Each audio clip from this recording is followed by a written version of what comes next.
So tonight I made the lid out of the other half of the chimney liner, some plaster of Paris, some perlite. I cast a tapered hole in the middle of the lid and then a tapered plug in the same, not the actual same, but just another similar pot.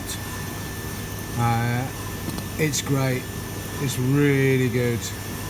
You can just take that out, you can drop more metal in, you've got a nice thick, light, insulating brim, and you can just drop that back in there like that. I mean, even with a pot full of molten iron, I could still pretty much pick that out with gloves. I didn't, but and then obviously the whole lid comes off. It's starting to look quite tidy. We do have a crack here, but I'm not too worried about that.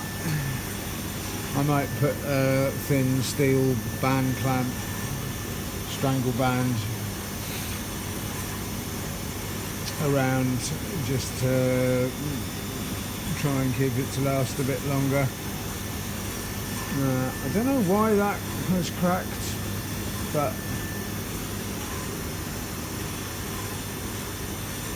you know,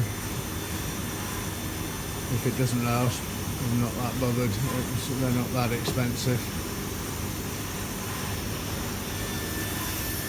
And half a crucible of molten iron.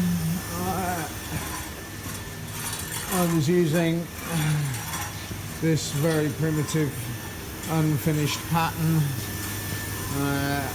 kind of seeing if I can make some caster clevises, more just to try out the lid really.